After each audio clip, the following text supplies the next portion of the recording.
Welcome to Guide to the Global Economy. I'm Josh Lipsky, Senior Director of the Atlantic Council's GeoEconomics Center. On today's episode, we're going to look at Denmark's booming pharmaceutical industry.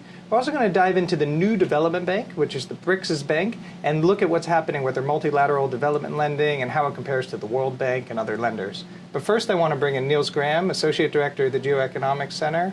For our lead this week, we want to look at Russia's economy. There's a lot of conversation about what's happening in Russia's economy, some projections that they'll rebound this year. We wanted to step back and take a broader look at the health of Russia's economy.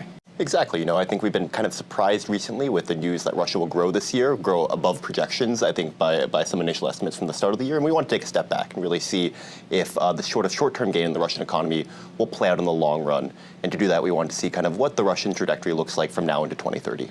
So what did we find when we actually took a broader look at the Russian economy? Well, we found, I think, a story that conflicts with the initial narrative that Russia will grow this year. Russia will certainly recover a little bit coming out of its kind of downturn in 2022. But in the long run, the invasion truly has impacted, truly has shifted the Russian economy and shifted into a slower gear, kind of increasing kind of its descent going forward. Is this a sanction story, or is there other issues going on that are causing this descent or deceleration? I mean, sanctions are certainly a small portion of it. The U.S. and its allies have put strong controls on Russia's finances, particularly around technology. It'll prevent Russia from becoming an IT hub, which it kind of aspired to do so prior to the conflict. But more than anything, this is really a brain drain story. This is really a labor story. This is really a story of people leaving the economy altogether, seeing no future there whatsoever, and moving to Europe, moving to other parts of Central Asia, leaving the Russian economy altogether.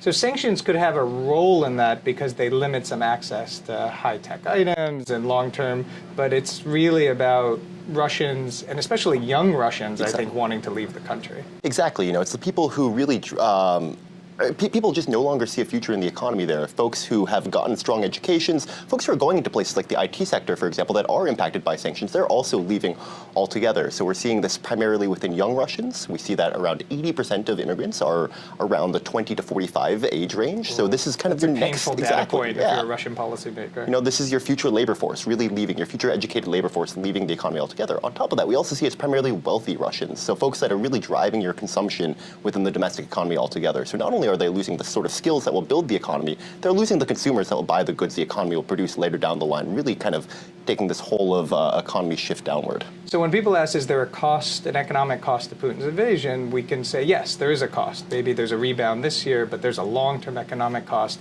The question we had when we were brainstorming this with the team is, well, if Russia falls, who rises? And we think of the hierarchy of G20 economies. If Russia's going to basically decrease faster than we thought, who stands to gain? Exactly, and we kind of aim to do that through really looking at projections of the Russian economy prior to the conflict, and then after the conflict, really relying on kind of data work done by the IMF and others to see really, how has the conflict firstly impacted the Russian economy, but how has that shifted the timelines between the rise of other economy and how Russia sort of places within the pantheon of global economies. And we looked at Indonesia, one of the emerging markets that is growing quickly, and let's take a look at the data. Exactly. So here you see it, and I think we did a nice job with this graph of comparing the with invasion and without invasion. And you see basically about a 2-year difference, the cost. Yep, just a little under 2 years. You see now Indonesia will cross Russia's line around 2 years earlier. So Indonesia will likely surpass the Russian economy in size in early 2026 rather than the very, very late 2027 without the invasion altogether. Econ language, we call it what? Vertex? A vertex, an intersection. Yeah. So with invasion, without invasion, but it's a negative Russia story, but it's also a positive Indonesia story. Exactly, and I think Indonesia is one of these economies that's gone a little bit under the radar in terms of how it's really rapidly rising. Indonesia is placed by some estimates to become the 4th or 5th largest economy by 2030, displacing places like Germany, Japan, kind of the classic economic giants, and is really rising for a lot of the reasons why Russia's falling. It's Indonesian consumers, Indonesian labor altogether. They've gotten a really strong educated population. They've spent the last kind of 2 decades building out infrastructure to really take advantage of it, and all of this is kind of working in their favor right now, especially with things like commodities also coming into their cycle, really favoring Indonesian exports. A brand new capital being built, exactly. A whole new city under construction in Indonesia. So what's interesting to me, because we at the GeoEconomics Center take the macro, but then we always want to think of the geopolitical, and we had the BRICS Summit 2 weeks ago, and one of the things that happened at the BRICS Summit was BRICS expansion. And so you saw the BRICS expansion, and a lot of countries are going to join BRICS, but there was one big country, China wanted to join BRICS, that didn't, Indonesia. Exactly, and I think this graph exactly speaks to it. Right now China is so interested in Russia and the Russian market, filling kind of the gaps left by Western companies leaving. But Indonesia is really the future of the Chinese economy. Russia is going down, Indonesia is rising, and if China wants to continue to tether itself to balloons that are, I guess, rising, Indonesia is where it needs to look. It needs to look south, not really north. Right, and Indonesia's growing confidence, I think, allowed it to be able to say to Xi and others, thank you, we're not ready right now. They have the optionality because everyone wants to do business and trade with them. Exactly. Niels, thanks so much for looking into it for us. No, thank you.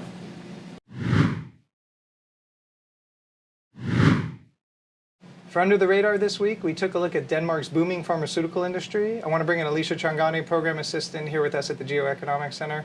Alisha, what did you find?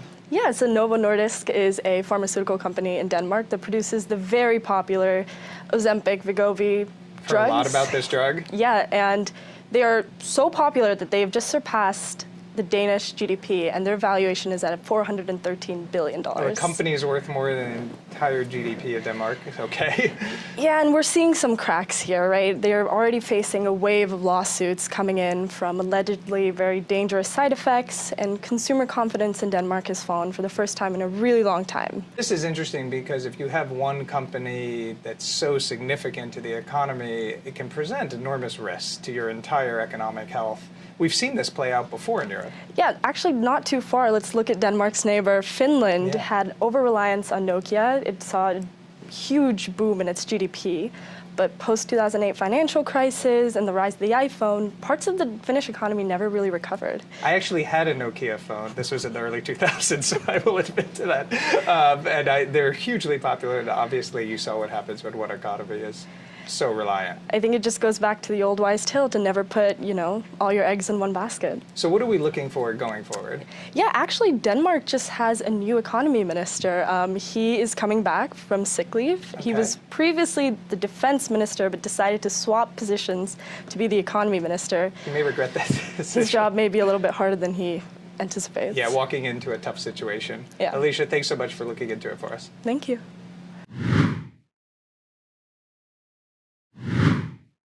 For By the Numbers this week, we want to look at the New Development Bank, which is part of BRICS, and see how much business it's doing compared to some of the other large multilateral development banks.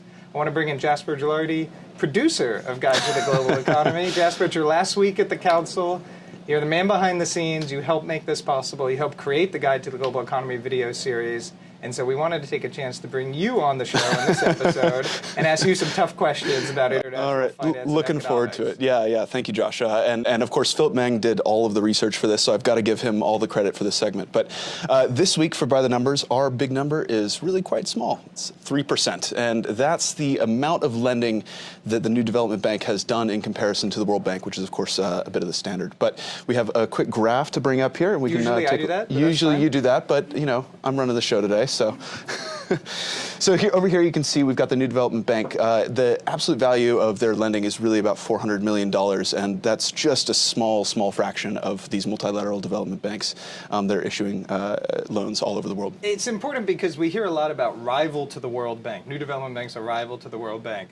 Not if you look at this chart. Right, and you know what? It's funny because, of course, China is really leading the New Development Bank in a lot of ways, and it's not even competing all that well with the other development banks that China's invested in. The Asia Infrastructure Investment Bank they're investing about 3 times as much, and it really puts into question what the future is for the New Development Bank, especially as they're adding these potential 6 new members, none of which are necessarily in the best shape to actually bring in new finance from stable economies. Yeah, I mean, it's a range, right? Because Argentina's certainly not going to add to development lending, although Right. Saudi Arabia, if they do end up adding, could be a significant player, but remains to be seen. And then China also has a lot of influence at the Asian Infrastructure Investment Bank, so then you're thinking of combining, but even so, you're just talking a fraction of the World Bank. It's not even close. And I'm curious, too, what you think about the fact that, of course, the Belt and Road Initiatives is a huge source of China's investment around the world, but these multilateral development banks, of course, small fraction. So what's the story there? I mean,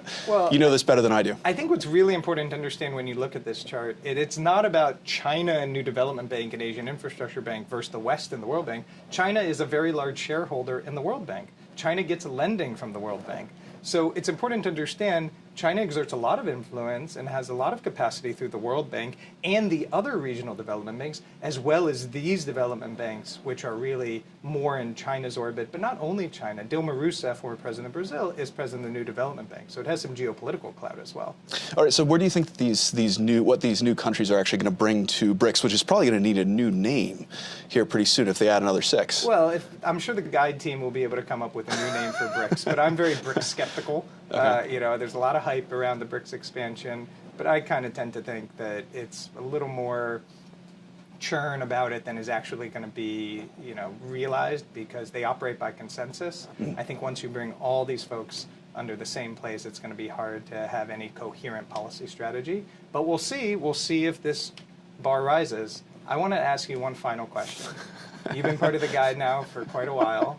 What's your favorite part? Oh, favorite part.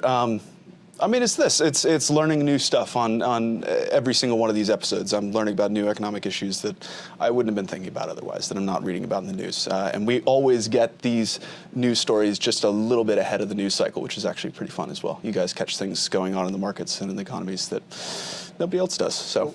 Thank you for that. We have a fantastic team. Sophia Bush, managing editor of the guide, and I have to give credit to Alisha Chhangani, who found our Denmark story a day before the New York Times published their story. Yeah, major kudos to her for there. Yeah. So Jasper, thanks for everything you've done. You've been a tough critic on us, but you've made the show better, and we appreciate all the time and energy you've invested in the guide. All the credit goes to you guys. Thanks, Jasper.